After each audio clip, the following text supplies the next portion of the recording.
شهر رمضان الذي أنزل فيه القرآن هدى للناس وبينات من الهدى والفرقان.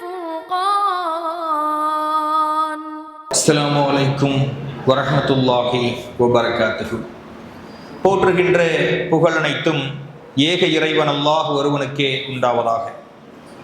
அவனுடைய அன்பும் அருளும் வற்றாத பெரும் கருணையும் உலகிற்கு ஒரு அருட்கொடையாம் நபி ஸல்லல்லாஹு அலைஹி வஸல்லம் அவர்களின் மீதும் அன்னலாருடைய குடும்பத்தினர் மீதும் அன்னலாருடைய சொல் செயல் அங்கீகாரங்களை அப்படியே பின்பற்றி வாழ்ந்து நன்மைகளை முந்திக் கொண்ட சத்திய சஹாபாக்களின் மீதும் இந்த புனிதமிக்க ரமலானுடைய மாதத்திலே இறைவனை நின்றும் அமர்ந்தும் வணங்கியவர்களாக இந்த இரவிலே இபாதத்துகளிலே ஈடுபட வேண்டும் என்று பேராவலோடு இறை இல்லத்திலே கொழுமியிருக்கக்கூடிய அவர்கள் அனைவரின் மீதும் இன்னும் இங்கு பேசப்படக்கூடிய மார்க்க உபதேசங்கள் யாருடைய காதுகளில் எல்லாம் சென்று சேருகிறதோ அத்தகையோர் அனைவரின் மீதும் அந்த ஏக இறைவன் அல்லாஹுவின் சாந்தியும் சமாதானமும் என்றென்றும் என்று நிலவட்டுமாக என்று பிரார்த்தனை செய்கிறேன். கண்ணியத்திற்குரிய எல்லாம் வல்ல அல்லாஹுவின் நல்லடியார்களே, உரைக்கு செல்வதற்கு முன்னால் நமக்கு அடிப்படையான சில நினைவூட்டல்களை செய்து கொள்ளலாம் என்று நினைக்கின்றேன்.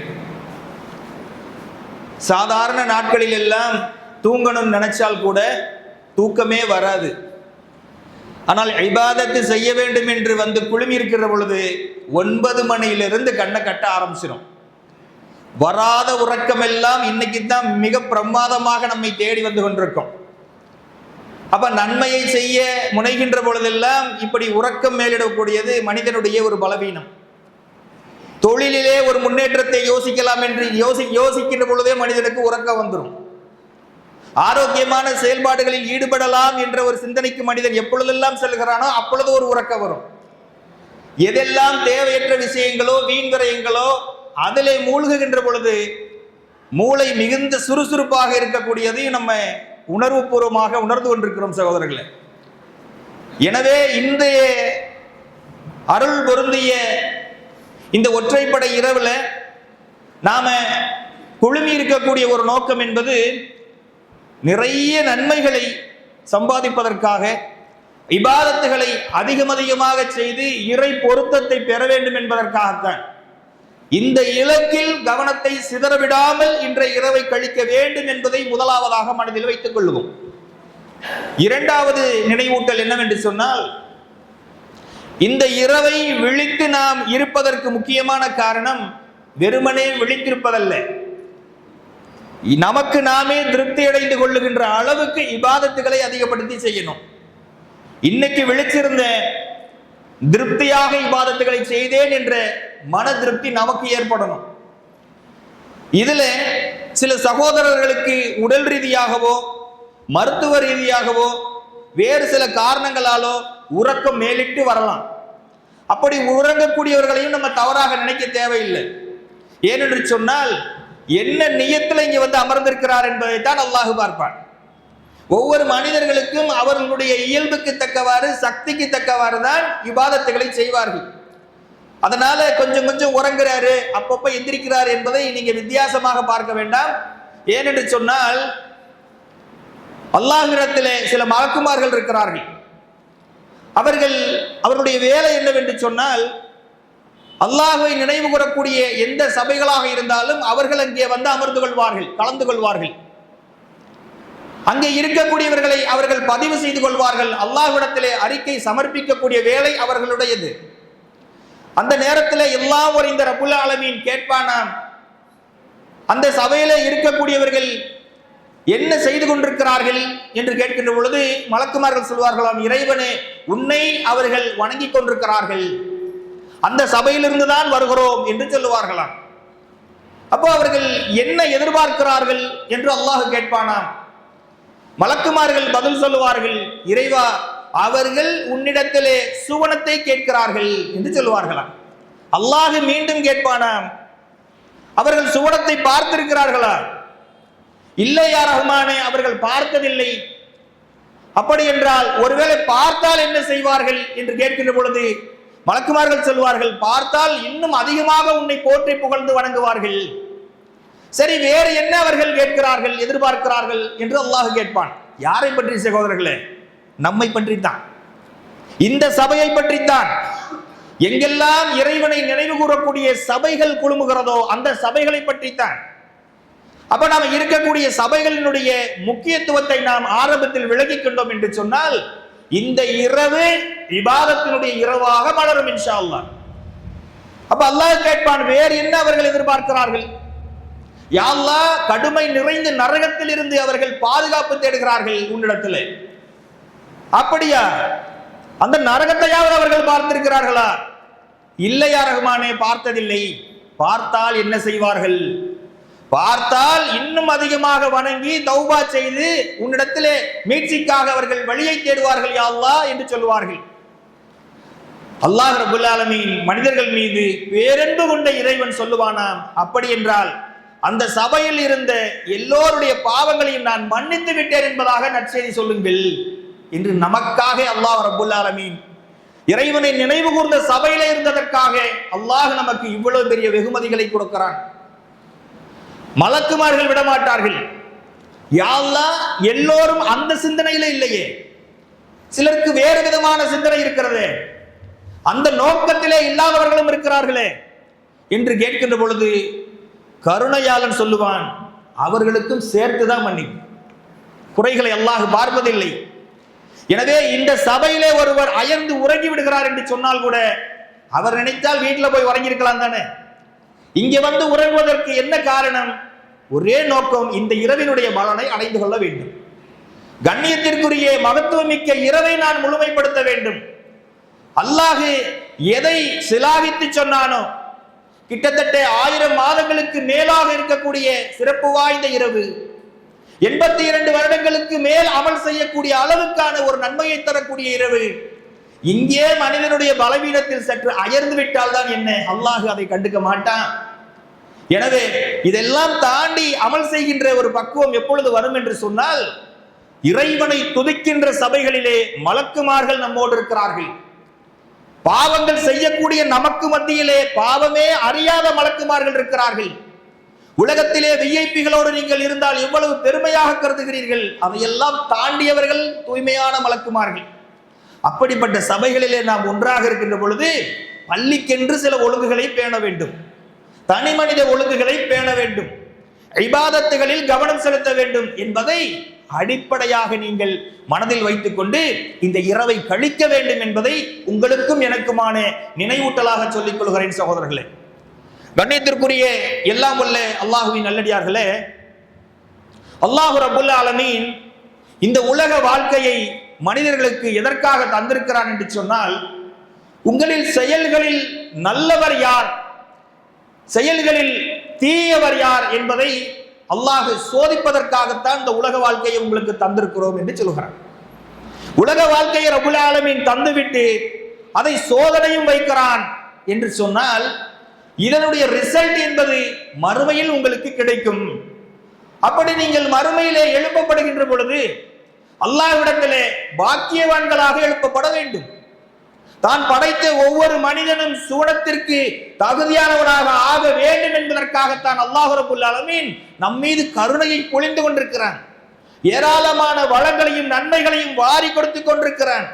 ஒரே நோக்கம், மறுமையில் அவன் வெற்றி பெற வேண்டும். உங்களுக்கு தேர்வு தாளும் கொடுக்கப்பட்டு விட்டது, விடைத்தாளும் கொடுக்கப்பட்டு விட்டது. உலகத்தில் எந்த எக்ஸாமும் இப்படி நடக்காது. வினாத்தாள் கொடுக்கப்படும், விடையை கொடுக்க மாட்டார்கள். அல்லாஹ் ரப்புல் ஆலமீன் உலகத்தை தேர்வாக நமக்கு ஆக்கி வைத்திருக்கிறான். அதே நேரத்தில் தூதரையும் வேதத்தையும் விடைத்தாளாக நமக்கு தந்திருக்கிறான். இந்த எக்ஸாமை நாம தான் சரியாக பயன்படுத்திக் கொள்ள கடமைப்பட்டிருக்கிறோம் சகோதரர்களே. அல்லாஹ் ரப்புல் ஆலமீன் மனிதர்களுக்கு இந்த வாழ்க்கையிலே நீங்கள் நல்ல செயலுக்குரியவரா தீய செயலுக்குரியவரா, மறுமைக்கு எப்படி தயாரித்துக் கொள்கிறீர்கள் என்பதற்காகத்தான் இந்த வாழ்க்கை என்று அல்லாஹ் இதை சொல்லுகின்ற பொழுது இதே மனிதர்களுக்கு எச்சரிக்கையும் செய்கிறான். 23வது அத்தியாயம் 102வது வசனத்தில், ஃபமன் தகுலத் மவாசீனுஹு ஃபஉலாயிக ஹுமுல் முஃப்லிஹூன். எவருடைய நன்மையின் எடைகள் கனத்திருக்கிறதோ அவர்கள்தான் வெற்றியாளர்கள். எவருடைய நன்மையின் எடைகள் கனத்திருக்கிறதோ அவர்கள்தான் வெற்றியாளர்கள். யாருடைய நன்மையின் எடை லேசாக இருக்கிறதோ அவர்கள்தான் உண்மையான நஷ்டவாளிகள் என்று அல்லாஹ் ரப்பல் ஆலமீன் சொல்லுகிறான். சகோதரர்களே, உண்மையான நஷ்டவாளிகள் என்றால் தமக்கு தாமே நஷ்டத்தை இழைத்துக் கொண்டவர்கள். தெரியாம ஒரு காரியத்தை செய்து நஷ்டமடைந்து விட்டேன் என்று சொல்வது வேற. ஆனால் எல்லாம் கொடுக்கப்பட்டு, அறிவு கொடுக்கப்பட்டு, வாழ்க்கை கொடுக்கப்பட்டு, தூதரும் வேதமும் கொடுக்கப்பட்டு, போதனைகள் உங்களுக்கு கொடுக்கப்பட்ட பிறகும் மறுமையை நஷ்டப்படுத்திக் கொள்கிறானே ஒரு மனிதன், அவன்தான் இருப்பதிலேயே தனக்குத்தானே நஷ்டத்தை இழைத்துக் கொண்டவன் என்று திருமறை குர்ஆன் நமக்கு எச்சரிக்கிறது. சகோதரர்களே, கொஞ்சம் யோசித்து பார்க்க வேண்டும். ரமலானை தவிர பிற நாட்களில் நம்முடைய அமல்கள் என்ன? ரமலானை தவிர பிற நாட்களில் நம்முடைய இறையச்சம் என்ன? ரமலானை தவிர பிற நாட்களில் நம்முடைய இஸ்லாமிய சிந்தனை என்ன? வாழ்வியல் என்ன? ஆனால் 11 மாதங்கள் இல்லாத அந்த மாற்றம் இந்த ரமலானுடைய நேரத்திலே நம்மை எல்லாம் புத்துணர்வோடு வைத்திருக்கிறது என்று சொன்னால், ரமலானுடைய மாசத்துல எந்த அளவுக்கு பேணுதலாக நடக்கிறோம். இறைவனுக்காக நோன்பு வைத்திருக்கிறேன், இறைவனிடத்திலேயே நன்மை எதிர்பார்க்கிறேன், அதனால நான் பொய் சொல்ல மாட்டேன், அதனால நான் தவறு செய்ய மாட்டேன், அதனால மார்க்கமுரணான பேச்சுகளில் கூட ஈடுபட மாட்டேன் என்று கவனமாக இருக்கக்கூடிய மனிதன் பிற நாட்களிலே இதையெல்லாம் மறப்பவன் அல்ல, வேண்டுமென்றே புறக்கணிக்கக்கூடியவனாக இருக்கிறான். இதுதான் இந்த மாதத்திலே நாம் பெற வேண்டிய முக்கியமான பயிற்சி. சகோதரர்களே, அல்லாஹ் ரப்பல் ஆலமீன் சொல்லுகிறான், பல இடங்களிலே எச்சரிக்கை செய்கிறான்.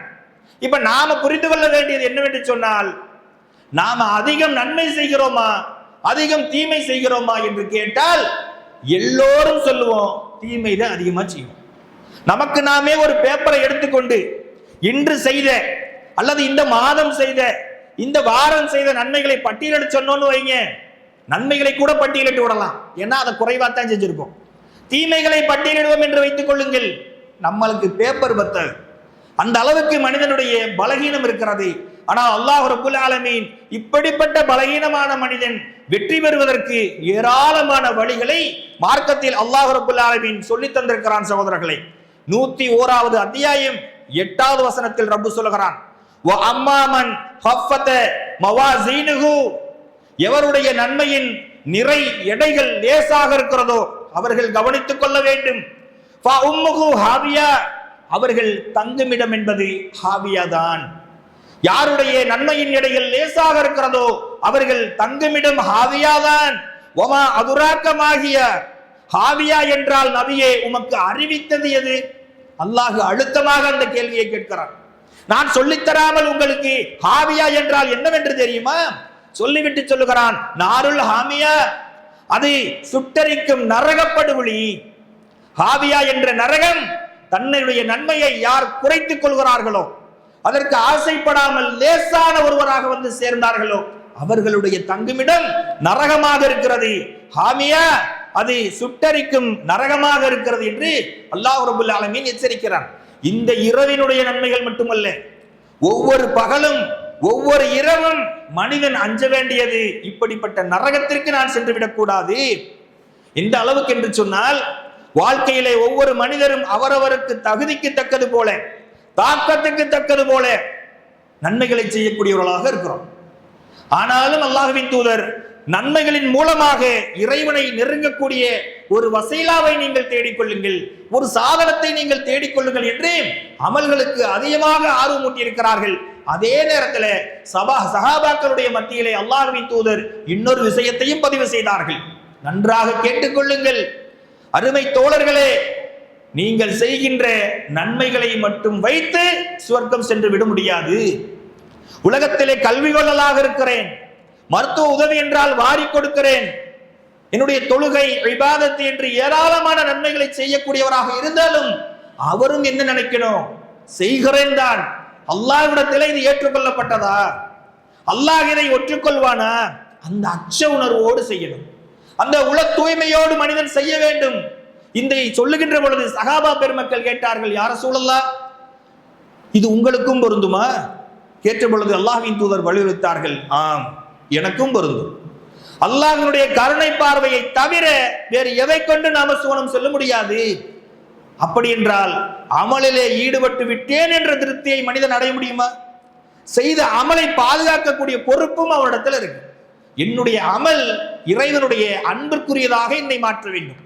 என்னுடைய அமல் நாளை நரகத்தில் இருந்து என்னை விடுவிக்கக்கூடியதாக திருப்பக்கூடியதாக ஆக்க வேண்டும்.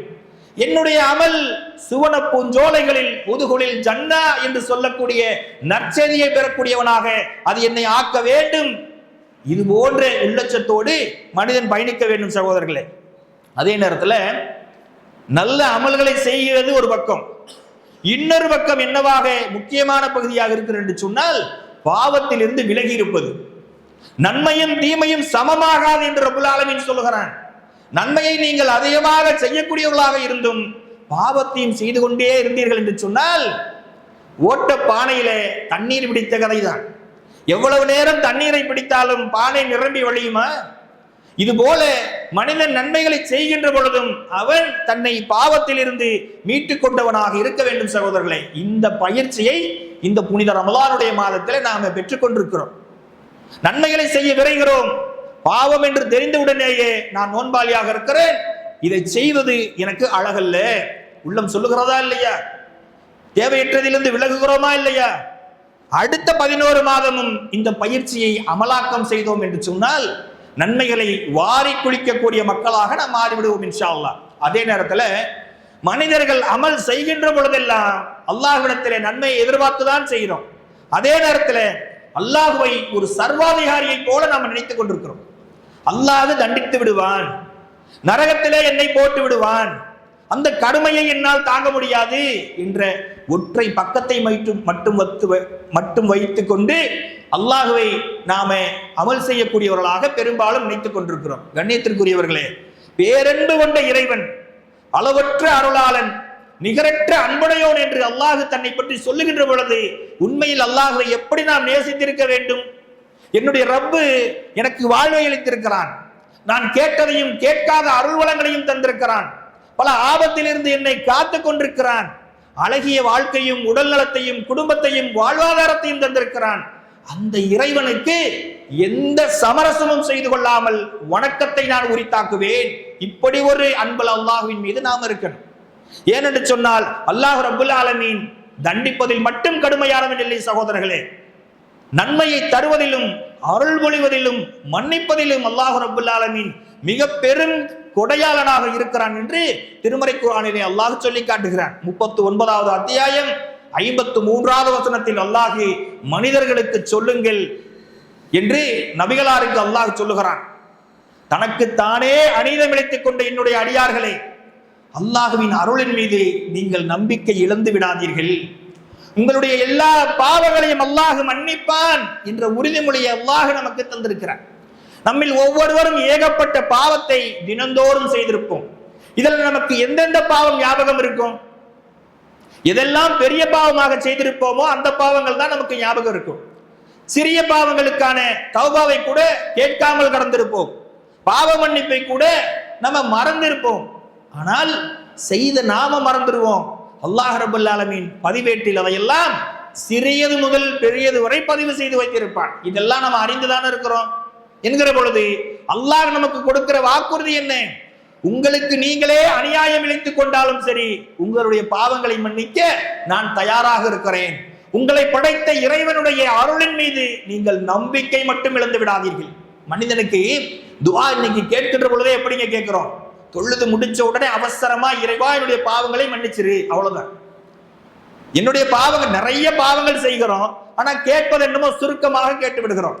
ஒவ்வொன்றையும் கேட்பதற்கு கூட மனிதன் பலகீனமாக இருக்கிறான் அல்லது அவன் வேறு ஒரு சிந்தனையிலே ஓடிக்கொண்டிருக்கிறான் என்பதை பார்த்து கொண்டிருக்கிறோம்.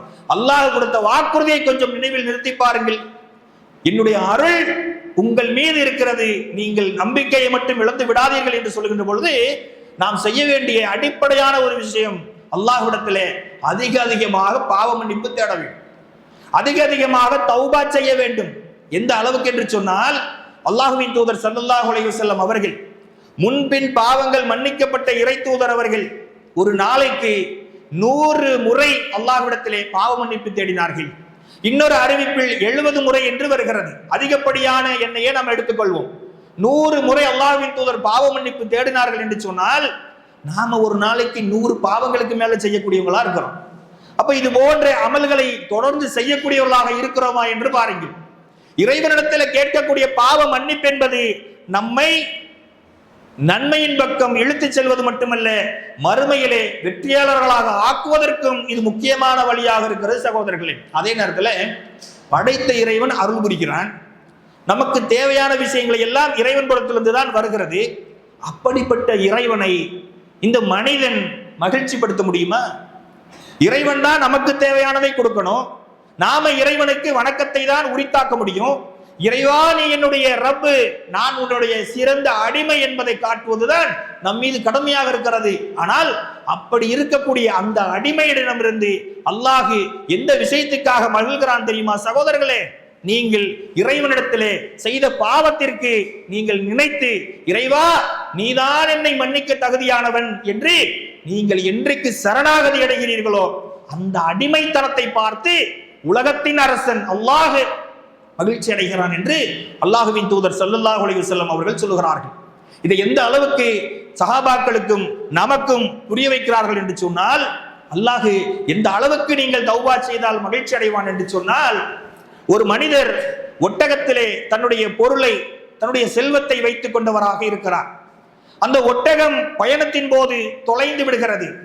வாழ்வாதாரமே அதுதான், ஒட்டகமும் அதன் மேலிருந்த சரக்குகளும். தொலைந்த பொழுது இந்த மனிதர் தேடி தேடி பார்க்கிறார், கிடைக்கவே இல்லை. ஒரு கட்டத்திலே அயர்ந்தவர்களாக, தேடி களைத்தவர்களாக, சளைத்தவர்களாக ஒரு இடத்திலே படுத்து உறங்கி விடுகிறார். உறங்கி கண் விழித்து பார்க்கின்ற பொழுது எந்த ஒட்டகம் தொலைந்ததோ அந்த ஒட்டகம் அதே சரக்கோடு அவரிடத்திலே வந்து நிற்கிறது. கண் விழித்து பார்க்கின்ற பொழுது எந்த வாழ்வாதாரத்தை அவர் இழந்தாரோ அந்த வாழ்வாதாரத்தை மீண்டும் பெற்றுக்கொண்டு விட்டேன் என்ற சந்தோஷத்திலே அல்லாஹ்வை போற்றி புகழ்கிறார். எப்படி புகழ்ந்திருக்க வேண்டும்? இறைவா நீ என் இறைவன், நான் உன் அடிமை என்று சொல்லியிருக்க வேண்டும்.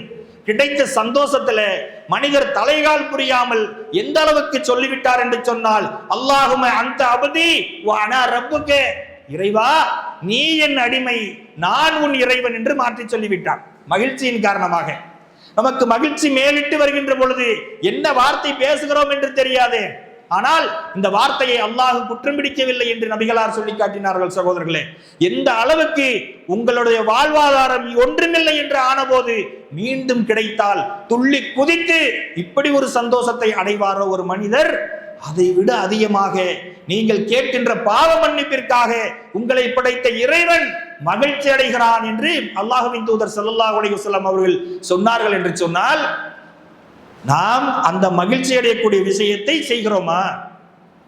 அப்படி இறைவன் மகிழக்கூடிய விஷயத்தை நல்ல அடிமையாக நான் இருந்து செய்ய வேண்டும் என்ற எண்ணத்தில் நாம செய்கிறோமா? பாவ மன்னிப்பு கேட்பது என்பதை 10ஓடு 11ஆக செய்துவிட்டு கடந்து விடுகிறோம். என்னுடைய இறைவன் இதனால் மகிழ்ச்சி அடைவான், அவனுடைய மகிழ்ச்சி என்பது என்னை நாளை மறுமையின் கடுமையில் இருந்து காப்பாற்றும் என்ற எண்ணத்தோடு துஆ கேட்டிருக்கிறோமா? ரொம்ப சுருக்கமாக கேட்டுவிட்டு அடுத்த பாவத்தை செய்ய போகிறோம். இதுதான் நம்முடைய நிலையாக இருக்கிறது சகோதரர்களே. அதனாலதான் ரமலானுடைய கடைசி 10ஐ அல்லாஹ்வினுடைய பெருங்கிருபையினால் அடைந்திருக்கிறோம். அல்லாஹ்வின் தூதர் நமக்கு சொல்லி தந்திருக்கிறார்கள், இறுதி 10லே அதிகமாக நீங்கள் பாவ மன்னிப்பை தேடிக்கொள்ளுங்கள். அல்லாஹும்ம இன்னக அஃபுவன் துஹிப்புல் அஃப்வ ஃபஅஃபு அன்னி, இந்த துஆவை இறுதி 10லே அதிகமாக ஓதுங்கள் என்று அல்லாஹ்வின் தூதர் சொல்லிக் கொடுத்தார்களே. ரொம்ப அழகான துஆ, சிம்பிளா தான் இருக்கும். அல்லாஹ்வே நீ மன்னிக்க கூடியவன், நீ மன்னிப்பை விரும்புபவன், எனவே என்னை மன்னித்து விடு. நாம எப்படி கேட்கிறோம்? இறைவா என் பாவங்களை எல்லாம் மன்னிச்சிரு, எங்க அத்தா அம்மாவுடைய பாவங்களை எல்லாம் மன்னித்திரு, என் குடும்பத்தினருடைய பாவங்கள் எல்லாம் மன்னித்திரு. அவ்வளவுதான். அல்லாஹ்வின் தூதர் எப்படி இந்த துஆவை கற்றுத்தருகிறார்கள் பாருங்கள். அல்லாஹ்வே நீ மன்னிக்க கூடியவன், இதுதான் உன்னுடைய குணமாக இருக்கிறது. மன்னிப்பு கேட்பதை நீ விரும்பக்கூடியவன், உன்னுடைய விருப்பமும் அதுதான் இருக்கிறது. உன்னுடைய விருப்பத்துக்கு நான் என்னுடைய பாவத்திற்காக மன்னிப்பு கேட்கிறேன் யா அல்லாஹ், எனவே என்னை மன்னித்து விடு. இப்படி விலாவாரியாக கேட்கின்ற பொழுது மனிதனிடத்திலே ஒரு அடக்கம் ஏற்படும், மனது அப்படியே ஒரு சமநிலையை அடையும்.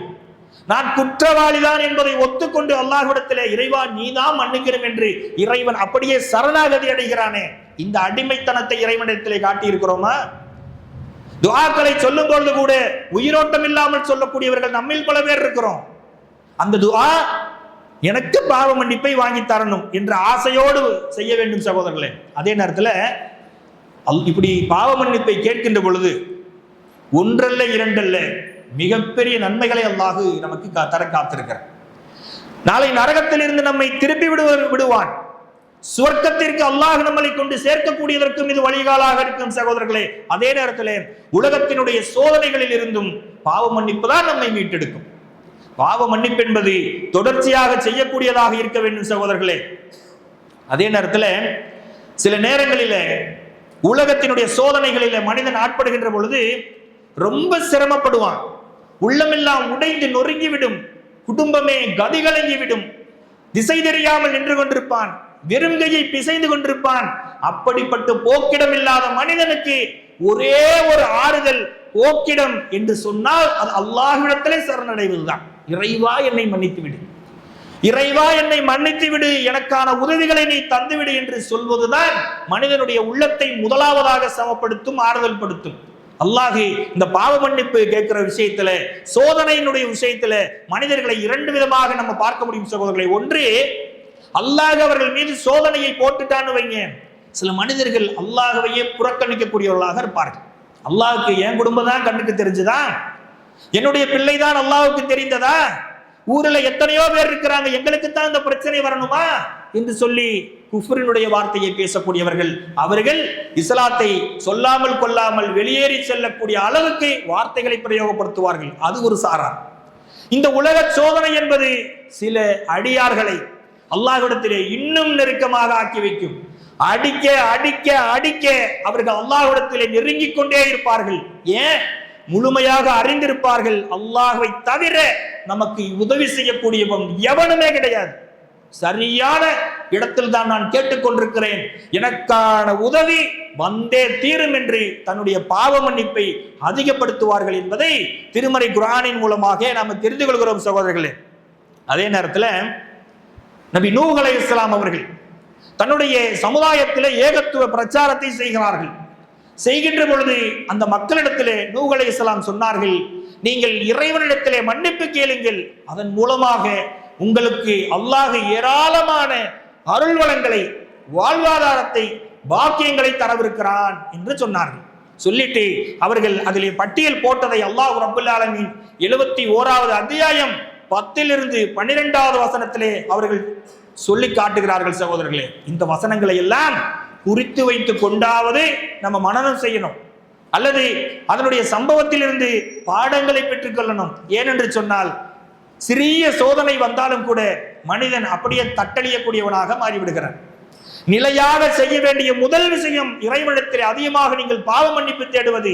நூஹ் அலைஹிஸ்ஸலாம் சொன்னார்கள், உங்கள் இறைவனிடத்திலே பாவ மன்னிப்பு கேளுங்கள், அவன் நிச்சயமாக மன்னிக்க கூடியவன். யுர்சிலி ஸமா அலைக்கும் மித்ராரா, அவன் வானத்திலிருந்து அருள் மலையை, ரஹமத்தை உங்கள் மீது பொழிவான். பாவ மன்னிப்பு கேட்டான். வயம்திட்டுகு பி அம்வாலி வ பனீன, செல்வங்களை கொண்டும் பிள்ளை செல்வங்களை கொண்டும் அல்லாஹ் உங்களை பலப்படுத்துவான். வயஜ்அல் லக்கும் ஜன்னாத்தி வயஜ்அல் லக்கும் அன்ஹாரா, அல்லாஹ் தோட்டங்களையும் ஆறுகளையும் உங்களுக்காக ஏற்படுத்துவான். இதெல்லாம் என்னங்க? மனிதனுடைய அடிப்படை வாழ்வாதாரம். அல்லாஹ் ரஹ்மத் என்கிற மலையை பொழிவிப்பான், தோட்டங்களையும் ஆறுகளையும் உங்களுக்காக செழிப்பாக உருவாக்குவான். உங்களுக்கு தேவையான பிள்ளை செல்வங்களையும், அது ஒரு பலம், பொருளாதார செல்வங்களையும், அது ஒரு பலம், அதை அல்லாஹ் உங்களுக்கு தருவான் என்று தன்னுடைய சமூகத்திற்கு அறிவுரை சொன்னார்கள். என்று சொன்னால் நம்முடைய பாவ மன்னிப்பு இந்த அடிப்படையில் இருக்கிறதா? நம்முடைய தேவைகளை கேட்கின்ற பொழுது பாவ மன்னிப்பை அதிகப்படுத்துகிறோமா என்று நாம பார்க்க கடமைப்பட்டிருக்கிறோம் சகோதரர்களே. இந்த அளவுக்கு அல்லாஹ் நம்முடைய பாவங்களை கேட்க சொல்வதை போல மன்னிக்கவும் தயாராக இருக்கிறான். நீங்கள் கடல் அளவு பாவத்தோடு அல்லாஹ்வை சந்தித்தாலும் சரி, பாவ மன்னிப்பு நீங்கள் கேட்கின்ற பொழுது அதற்கு நிகரான மன்னிப்போடு அல்லாஹ் நமக்காக காத்திருக்கிறான். இங்க கொஸ்டின் என்னன்னு சொன்னா, அதை எடுத்துக்கொள்வதற்கு மனிதன் தயாராக இருக்கிறானா? அந்த அளவுக்கு அல்லாஹ்விடத்திலே பாவ மன்னிப்புக்கு விரையக்கூடியவனாக இருக்கிறானா என்பதுதான்.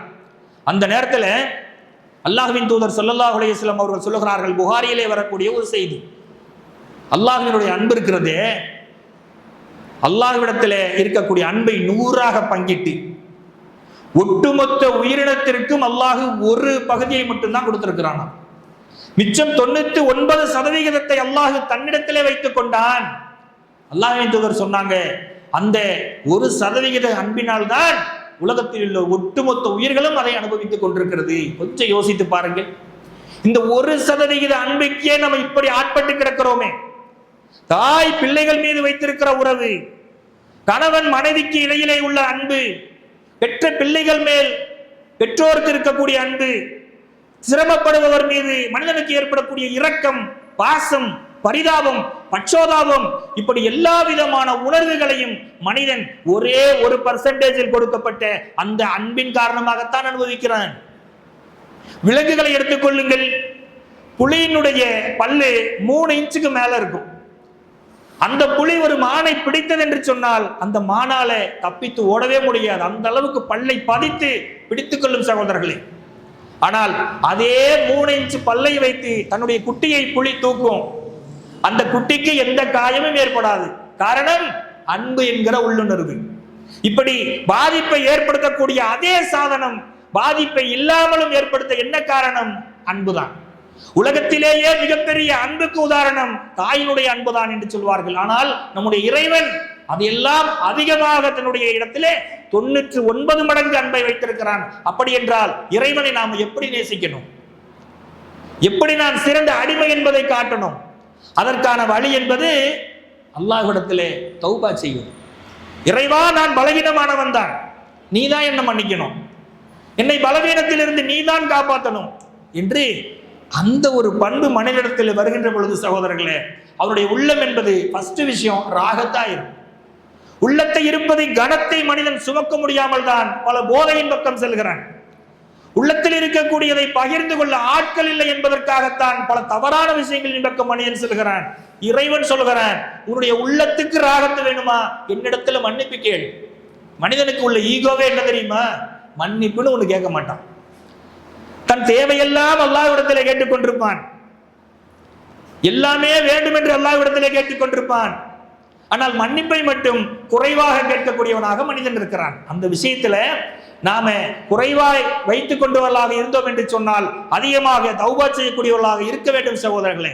சரி, இவ்வளவு விஷயங்களையும் தெரிந்து கொண்டோம், தௌபா செய்ய தயாராக இருக்கிறோம். இப்பொழுது ஒரு கேள்வி, அல்லாஹ் என்னுடைய பாவ மன்னிப்பை ஏற்றுக்கொள்வானா? என்னுடைய பாவங்கள் மன்னிக்கப்படுவதற்கு என்னென்ன நிபந்தனைகள் இருக்கிறது? பாவம் மன்னிப்பு கேட்டுட்டோம், அடுத்தது புதிய பாவம் செய்ய கிளம்பி விடுகிறோம். இதுதான், இப்படித்தான் இருக்கும். ஆனால் நான் கேட்ட பாவ மன்னிப்பு இறைவனிடத்தில் அங்கீகரிக்கப்பட்டு எனக்கு நன்மையாக மாற்றி தருவதற்கு நான் என்ன செய்யணும்? இந்த மார்க்கம் நமக்கு அழகாக வழிகாட்டுகிறது சகோதரர்களே. இந்த விஷயங்களை கடைபிடிக்கின்ற பொழுது, பாவ மன்னிப்பு கேட்கின்ற பொழுதே நமக்கு ஒரு ஆசை வரும். அந்த ஒழுக்கங்களை பேணுகின்ற பொழுது அந்த பாவ மன்னிப்பு தரமானதாக இருக்கிறது என்று நமக்கு நாமே ஒரு திருப்தி வரும். அதில் முதலாவதாக ஒன்றை பாருங்கள், நாம தவறு செஞ்சோன்னு முதல்ல ஒத்துக்கணும். மனிதனுக்கு அந்த குணம்தான் ஈகோ விடாது. உலகத்தில் குடும்பத்தில் தவறு செய்தாலும், படிக்கின்ற கல்லூரிகளில் தவறு செய்தாலும், வேலை பார்க்கின்ற இடங்களில் தவறு செய்தாலும், தவறுதான் வேற ஒன்றை நினைச்சு செஞ்சா தவறா போயிருச்சு, ஆனா தப்புதான் செஞ்சேன்னு ஒத்துக்கையே. மனிதனுக்கு அந்த ஈகோ விடாது. ஏதோ ஒரு டிஸ்கிளைமர் போட்டுத்தான் தன்னுடைய தவறை அவன் ஒத்துக்கொள்வான் சகோதரர்களே. ஆனால் அல்லாஹ்விடத்திலே நாம் பாவ மன்னிப்பு தேடுவதாக இருந்தால் முதல் நிபந்தனை, நான் பாவம் செய்யத்தான் செய்தேன் என்று ஒத்துக்கொள்ள வேண்டும். நான் குற்றவாளிதான் என்ற உணர்வோடு ரப்பிடத்திலே நிற்க வேண்டும். முதல் படி அதுதான். ஏனென்று சொன்னால் அல்லாஹ்வின் தூதர் ஸல்லல்லாஹு அலைஹி வஸல்லம் அவர்கள் அதிகமாக இந்த துஆக்களை, பாவ மன்னிப்பு துஆக்களை கேட்டிருக்கிறார்கள் சகோதரர்களே. குறிப்பாக சஜ்தாவில் கூட தன்னுடைய பாவ மன்னிப்புக்காக அதிகமாக அல்லாஹ்வின் தூதர் ஸல்லல்லாஹு அலைஹி வஸல்லம் அவர்கள் பிரார்த்தனை செய்ததாக பார்க்கிறோம். எந்த அளவுக்கு அந்த பாவ மன்னிப்பை கேட்டார்கள் என்று சொன்னால், நாமெல்லாம் இறைவா என் பாவத்தை மன்னித்து விடுன்னு சொல்லி 1000 பாவங்களுக்கு ஒரு மன்னிப்பை கேட்டுவிட்டு கடந்து விடுவோம். அல்லாஹ்வின் தூதர் கேட்கிறார்கள், பாவத்தை 6 வகையாக பிரித்து கேட்டார்கள். எந்த அளவுக்கு ஆழமான ஒரு பார்வை என்று பாருங்கள். 6 வகையாக பிரித்து கேட்டார்கள். அல்லாஹும் அக்ஃபிர்லி தன்பி குல்லஹு, இறைவா என்னுடைய எல்லா பாவங்களையும் மன்னித்து விடுவாயாக என்று கேட்ட பிறகு திக்கஹு வ ஜில்லஹு, என்னுடைய சிறிய பாவத்தையும் பெரிய பாவத்தையும் மன்னிப்பாயாக. வ அவ்வலஹு வ ஆகிரஹு, என்னுடைய முதல் பாவத்தையும் கடைசியாக செய்திருப்பேனே அந்த பாவத்தையும் மன்னிப்பாயாக. வ அலானியத்தஹு வ சிர்ரஹு, நான் வெளிப்படையாக செய்த பாவத்தையும் மறைமுகமாக செய்த பாவத்தையும் இறைவா நீ மன்னித்து விடுவாயாக என்று கேட்டார்கள். பாவத்தினுடைய பக்கங்களை எல்லாம் ஒரு கார்னர் கூட விடாம ரசூலுல்லாஹ் கவர் பண்றாங்க. இறைவா என்னுடைய சிறிய பாவத்தையும் பெரிய பாவத்தையும் மன்னிப்பாயாக. இறைவா என்னுடைய முந்தைய முதல் பாவத்தையும் கடைசியாக செய்திருப்பேனே அந்த பாவத்தையும் மன்னிப்பாயாக. யா அல்லாஹ் நான் வெளிப்படையாகவும் மறைமுகமாகவும் செய்திருப்பேனே அந்த பாவத்தையும் மன்னிப்பாயாக. எந்த பாவமாக இருந்தாலும் இந்த 6 கேட்டகரிக்குள்ள அடங்கிடும். எவ்வளவு அழகான சுருக்கமான துஆ, அதே நேரத்திலே பொருள் நிறைந்த துஆ சகோதரர்களே. அப்போ மனிதன் தான் பாவம் தான் செய்தேன் என்பதை ஒத்துக்கொள்ளக்கூடிய அக்செப்டன்ஸ் முதல்ல அவனுக்கு வேணும். இதை இந்த மார்க்கம் நமக்கு வலியுறுத்தி சொல்லுகிறது. அதே நேரத்தில் இரண்டாவது விஷயம், அந்த தௌபாவை மனிதன் கேட்டுக்கொண்டே இருக்கணும். இன்றைக்கு நம்முடைய நிலைமை, தௌபா செய்துவிட்டு பாவம் செஞ்சோம், தௌபா செஞ்சோம், முடிந்து விட்டது, அடுத்த தேவையை கேள் அல்லது அடுத்த பாவத்தின் பக்கம் செல் என்பதாக இருந்து கொண்டிருக்கிறது. ஆனால் நபிமார்களுடைய வரலாறுகளை பார்க்கின்ற பொழுது நபிமார்களுடைய பழக்கம் எல்லாம் தன்னுடைய பாவத்திற்காக தொடர்ந்து மன்னிப்பு கேட்டவர்களாக இருந்தார்கள். அதை விட்டுவிட்டு அவர்கள் கடந்தவர்களாக இருக்கவில்லை, தொடர்ச்சியாக மன்னிப்பு கேட்டவர்களாக இருந்தார்கள். நபி ஆதம் அலைஹிஸ்ஸலாம் நம்முடைய ஆதி தந்தை இருக்கிறாரே, அல்லாஹ் கட்டளையிடுகிறான், நீங்கள் இந்த சுவனத்தினுடைய எல்லா கனிகளையும் மரங்களையும் நீங்கள் புசித்துக் கொள்ளுங்கள், ஒரு மரத்தினுடைய கனியை மட்டும் நெருங்கி விடாதீர்கள் என்று சொன்ன கட்டளையை மட்டும் மீறிவிட்டார். அல்லாஹ் சுவனத்தில் இருந்து அவர்களை வெளியேற்றுகின்றான். வெளியேற்றிவிட்டு என்னிடத்தில் இருந்து நேர்வழி வருகின்ற வரை நான் கற்றுக் கொடுத்த விஷயங்களில் இருந்து நீங்கள் பாவ மன்னிப்பு செய்யுங்கள் என்று அல்லாஹ் சொல்லிவிடுகிறான். இந்த அளவுக்கு அவர்கள் தன்னுடைய பாவத்தை மன்னிப்பை திரும்ப திரும்ப கேட்டார்கள் என்று திருமறை குர்ஆன் சொல்லுகிறது. பாருங்கள் சகோதரர்களே, 7வது அத்தியாயம் 23வது வசனத்திலே மிக சிறந்த துஆவாக நபி ஆதம் அலைஹிஸ்ஸலாம் அவர்களும் அவருடைய இணையரும் கேட்டார்களாம். ரப்பனா லலம்னா அன்ஃபுஸனா வ இல்லம் தஃபிர் லனா வ தரஹம்னா லனனகூனன்ன மினல் ஹாசிரீன். எங்கள் இறைவனே, எங்களுக்கு நாங்களே அநீதம் செய்து கொண்டோம், நீ எங்களை மன்னிக்கவில்லை என்று சொன்னால் நாங்கள் நஷ்டமடைந்தோரில் ஒருவராக ஆகிவிடுவோம். அவரும் அக்செப்ட் பண்ணிக்கிறார், எங்களுக்கு நாங்களே தவறு செய்து விட்டோம் யா அல்லாஹ், நீதான் மன்னிக்க கூடியவனாக இருக்கிறாய், நீ மன்னிக்கவில்லை என்று எங்களை கைவிட்டு விட்டால் நாங்கள் நஷ்டமடைந்தோரில் ஒருவராக ஆகிவிடுவோம், அப்படி ஆவதற்கு நாங்கள் தயாராக இல்லை யா ரஹ்மானே, எங்களை மன்னித்து விடு என்று உருகி உருகி இறைவனிடத்திலே கேட்டார்கள் என்று சொன்னால் நம்முடைய பாவங்களுக்கான துஆவை இந்த அளவுக்கு கேட்கிறோமா என்பதை நாம நினைத்துக் கொள்ள வேண்டும் சகோதரர்களே. அதே நேரத்தில் நம்முடைய பாவங்கள் பாவ மன்னிப்பு ஏற்றுக்கொள்ளப்படுவதற்கு இன்னொரு நிபந்தனை, செய்த அந்த பாவத்தை மீண்டும் செய்யாமல் இருக்கணும். பாவத்தை செய்ய வேண்டியது, மன்னிப்பு கேட்க வேண்டியது, மீண்டும் செய்ய வேண்டியது, மீண்டும் மன்னிப்பு கேட்க வேண்டியது, இதை முதல்ல ஒரு மனிதன் ஒத்துக்குவானா? எத்தனை முறை ஒரு மனிதன் மன்னிப்பான்? அவனே பொறுத்துக்க மாட்டான், கிண்டல் பண்றியான்னு கேட்பான். படைத்த ரப்புல் ஆலமீன் அனைத்தையும் அறிந்தவனிடத்துல போய் பாவம் செய்துவிட்டு மன்னிப்பு கேட்கிறோம், ஓரளவுக்காவது திரும்ப முயற்சி பண்ணணுமே. திரும்ப திரும்ப திரும்ப செய்து கொண்டே இருந்தால், பாவத்திலிருந்து நீங்கள் விலகுவதாக இருந்தால் இனி அதை செய்ய மாட்டேன் என்பதிலே உறுதியாக இருக்கணும். அது ஒரு முக்கியமான நிபந்தனை. பாவத்தின் பக்கம் செல்லாமல் இருப்பதற்கும் அல்லாஹ்விடத்திலே நீங்கள் உதவி தேடக்கூடியவர்களாக இருக்கணும். அதற்கும் அல்லாஹ் தான் உதவக்கூடியவனாக இருக்கிறான் சகோதரர்களே. அதே நேரத்தில் பாவ மன்னிப்பை எந்த அளவுக்கு அதிகமாக கேட்கிறோமோ அது மட்டும் போதுமா? அதை நிவர்த்தி செய்கிற அளவுக்கு நன்மைகளையும் செய்யணும், நல்ல அமல்களையும் செய்யணும். பாவங்களை எக்கச்சக்கமாக செய்துவிட்டு மன்னிப்பையும் நிகராக கேட்டுக்கொண்டே இருக்கிறோம் என்று சொன்னால் அதனுடைய இன்னொரு பகுதி என்ன? நன்மையின் பக்கம் நான் ஸ்ட்ராங்காக ஆகணும், என்னுடைய நன்மையின் கனம் அதிகமாக ஆக வேண்டும், எனவே நான் அதிகமாக அமல்களை செய்வேன் என்று நிறைய அமல்களை செய்வதற்கு நாம் தயாராக இருக்க வேண்டும் சகோதரர்களே. இந்த அளவுக்கு இந்த அமல்கள் செய்வது இலகு என்று சொன்னால் அல்லாஹ்வின் தூதர் ஸல்லல்லாஹு அலைஹி வஸல்லம் அவர்கள் நமக்கு கற்பிக்கிறாங்க, தொழுவது நன்மைதானே, தொழுவது நன்மை, தொழுவதற்காக நடந்து வருவதும் நன்மை என்று சொன்னார்கள். ஒரு தொழுகைக்கு நீங்கள் காத்திருப்பதும் நன்மை என்று சொன்னார்கள். ஒரு வக்திலிருந்து இன்னொரு வக்துக்கு காத்திருப்பதும் நன்மை என்று சொன்னார்கள். அதே நேரத்தில் நீங்கள் உழு செய்வது நன்மை என்று சொன்னார்கள். உழு செய்துவிட்டு உங்களுடைய உறுப்புகளிலிருந்து வழிந்தோடுகிற சொட்டு சொட்டாக வழிகின்ற அந்த தண்ணீரும் உங்களுடைய பாவத்தை கரைத்துக் கொண்டிருக்கிறது என்று சொன்னார்கள். இது எல்லாம் சேர்ந்து என்னங்க? தொழுகைதான். ஒரு தொழுகைக்குள்ள அல்லாஹ் இத்தனை செயல்பாடுகளுக்கு நன்மையை தருகிறான் என்று சொன்னால் அந்த எண்ணத்தில் நாம் அந்த தொழுகையை நிறைவேற்றணும்.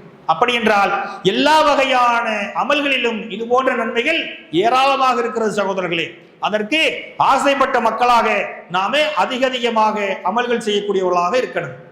அதே நேரத்தில் நம்முடைய பாவங்களை இறைவன் மன்னிப்பதற்கு இன்னொரு முக்கியமான நிபந்தனை என்னவென்று சொன்னால், பிறருடைய பாவத்தை நீங்கள் மன்னிக்க பழகுங்கள். நம்மிடத்துல பெரும்பாலும் இல்லாத ஒரு குணம் இதுதான். பிறருடைய பாவத்தை மன்னிப்பதாக இருந்தால் மனிதனுக்கு தலையில ஒரு கர்வம் ஏறிடும். நான் மன்னிக்கவே மாட்டேன், அவன் அன்னைக்கு அப்படி செஞ்சிட்டான், அப்படி சொல்லிட்டான், இப்படிப்பட்ட துரோகத்தை செய்து விட்டான், இனி வாழ்க்கையில முகத்திலேயே முழிக்க மாட்டேன் என்று முடிவெடுக்கக்கூடியவர்கள் தான் நம்மில் பல பேர் இருக்கிறோம். உறவுகளை அரித்திருந்தவர்களில் நாம முக்கியமானவர்களாக இருக்கிறோம். நம்முடைய பிடிவாதத்தின் காரணமாகத்தான் இணைத்து வாழ வேண்டிய உறவுகளை துண்டித்தவர்களாக இருக்கிறோம். நம்முடைய பாவத்தை அல்லாஹ் மன்னிப்பதாக இருந்தால் சக மனிதர்களை நீங்கள் மன்னிக்க பழகுங்கள் என்று இந்த மார்க்கம் நமக்கு சொல்லித் தருகிறது சகோதரர்களே. அல்லாஹ்வின் தூதருடைய காலத்தில் அன்னை ஆயிஷா ரலியல்லாஹு அன்ஹா அவர்கள் மீது ஒரு அவதூறு பரப்பப்படுகிறது, ஒரு பொய் பரப்பப்படுகிறது. அந்த பொய்யை பரப்பியவர்களில் ஒருவர் மிஸ்தக் என்று சொல்லக்கூடிய ஒரு நபித்தோழர். அந்த மிஸ்தக் ஏழையாக இருக்கிறார்கள். அபூபக்கர் சித்திக் ரலியல்லாஹு அன்ஹு அவர்களுடைய உறவினர்களாகவும் இருக்கிறார்கள். அவர் ஏழையாக இருப்பதின் காரணத்தினால் அவருடைய வாழ்வாதாரத்திற்கும் பொருளாதாரத்திற்கும் அபூபக்கர் சித்திக் ரலியல்லாஹு அன்ஹு அவர்கள் தான் உதவி செய்து கொண்டிருக்கிறார்கள். அப்போ இப்படி ஒரு நிலையில அவருடைய மகளை பற்றிய ஒரு அவதூறை இவர் பரப்பி விடுகிறார். எந்த ஒரு தந்தையாக இருந்தாலும் கோபம் வரும் தானே. நம்முடைய வீட்டு பெண்களை ஏசினால், பேசினால், அவதூறு பரப்பினால் யாரை நாம மன்னிக்க கூடாது என்ற நிலைப்பாட்டுக்கு தானே வருவோம். அப்படி ஒரு நிலைப்பாட்டை தான் அபூபக்கர் சித்திக் ரலியல்லாஹு அன்ஹு அவர்கள் எடுக்கிறார்கள். இனி மிஸ்தகுக்கு நான் வாழ்வாதார உதவி செய்ய மாட்டேன், என்னுடைய இடத்திலிருந்து பொருளாதார உதவி அவருக்கு நிறுத்தப்படுகிறது என்று சத்தியம் செய்து விடுகிறார்கள். அல்லாஹ் ரப்புல் ஆலமீன் அந்த இடத்துல கண்டிக்கிறான். அவதூறு பரப்பியதனுடைய உண்மையை அல்லாஹ் குர்ஆனிலே தெளிவுபடுத்தி விட்டான். ஆனால் அல்லாஹ் கண்டிக்கிறான். அந்த விஷயத்தை நான் பார்த்துக்குவேன், அந்த தெளிவுபடுத்துவது என்னுடைய பொறுப்பு. ஆனால் செல்வம் படைத்த நீங்கள் இல்லாதவருக்கு தரமாட்டேன் என்று எப்படி நீங்கள் முடிவெடுக்கலாம்? வசதி படைத்த செல்வம் படைத்த நீங்கள் இல்லாதவர்களுக்கும் ஏழைகளுக்கும் தரமாட்டேன் என்று உங்களில் யாரும் சத்தியம் செய்துவிட வேண்டாம் என்று அல்லாஹ் திருமறை குர்ஆனிலே 24வது அத்தியாயம் 22வது வசனத்திலே ரப்புல் ஆலமீன் சொல்லி காட்டுகிறான் என்று சொன்னால், அதே வசனத்திலே சொல்லுகிறான் சகோதரர்களே, உங்களுடைய பாவத்தை மன்னிக்க வேண்டும், அல்லாஹ் மன்னிக்க வேண்டும் என்று நீங்கள் விரும்ப மாட்டீர்களா? அப்படி என்றால் பிறரை நீங்கள் மன்னித்து விடுங்கள். எவ்வளவு பெரிய விஷயத்துக்கு அல்லாஹ் கண்டிக்கிறான் என்பதை பாருங்கள்.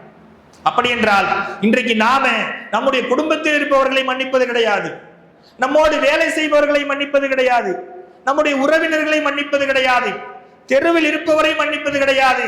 சின்ன சின்ன விஷயங்களுக்கு கூட கடுமையாக கோபம் கொண்டு பகையை வளர்க்கக்கூடியவர்களாக இருக்கிறோமே. அல்லாஹ் அதைத்தான் கேட்கிறான். நீங்க பாவம் எல்லாம் செஞ்சுட்டு மன்னிச்சிரு இறைவனே என்று வருகிறீர்களே, அந்த மன்னிப்பை எதிர்பார்க்கக்கூடிய நீங்க மன்னிக்க மாட்டீங்களா?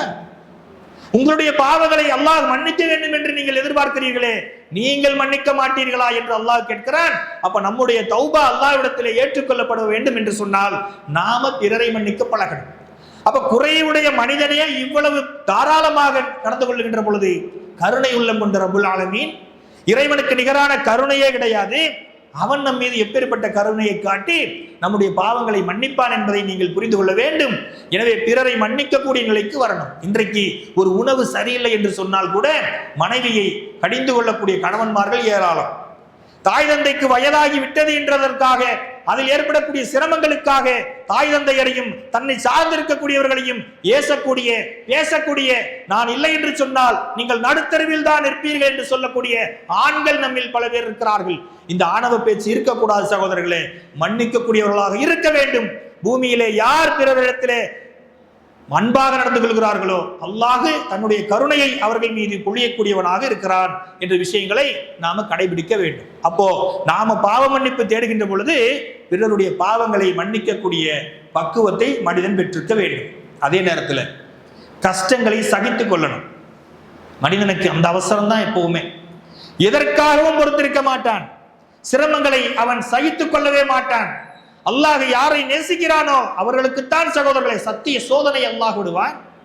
நபி இப்ராஹிம் அலைஹிஸ்ஸலாம் அவர்கள் சந்திக்காத சோதனையா?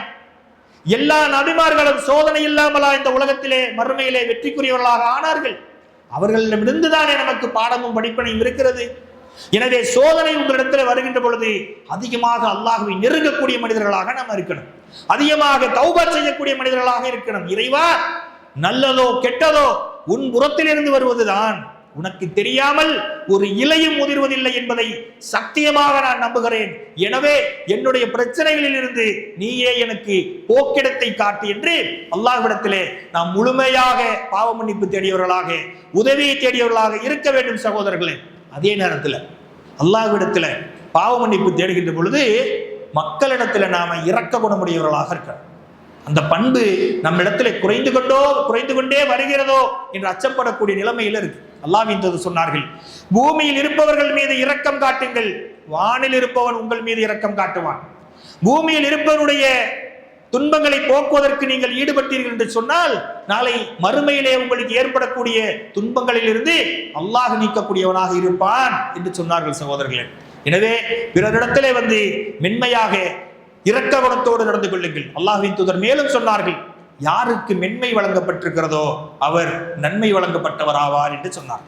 யாருக்கு மென்மை வழங்கப்படவில்லையோ அவர் நன்மை வழங்கப்பட்டவராக ஆக மாட்டார். அப்போ மென்மையான குணத்துக்கு, இரக்கமான குணத்துக்கு, இலகிய மனதிற்கு அல்லாஹ் ரப்பல் ஆலமீன் ஏராளமான நன்மையை வைத்திருக்கிறான். அந்த இலகிய மனத்தில் இருப்பவருக்கு அல்லாஹ் பாவ மன்னிப்பை அதிகமாக வழங்கக்கூடியவனாகவும் இருக்கிறான் சகோதரர்களே. எனவே அந்த ஒரு மனநிலையை வளர்த்துக் கொள்ள வேண்டும். நம்முடைய தௌபாக்கள் மன்னிக்கப்பட வேண்டும் என்ற ஆசையோடு இறுதியாக ஒன்றை சொல்லி இந்த உரையை நிறைவு செய்கிறேன்.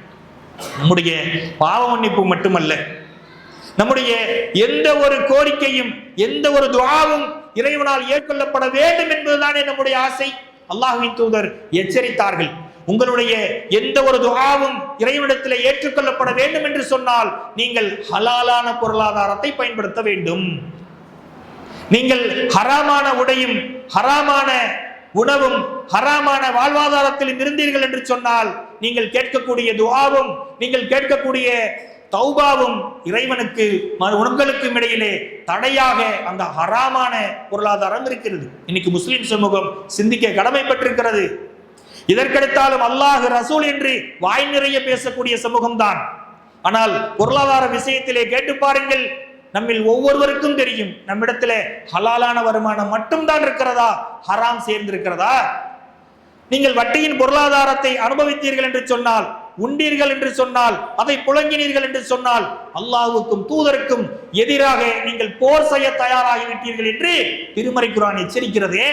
அல்லாஹ்வுக்கும் தூதருக்கும் எதிரியாக நான் இருக்கிறேனா, இறைவனுடைய அருளை பெற்றவனாக இருக்கிறேனா என்று சிந்திக்கக்கூடிய கடமை நம்மில் ஒவ்வொருவருக்கும் இருக்கிறது சகோதரர்களே. சாதாரண விஷயம் இல்லை.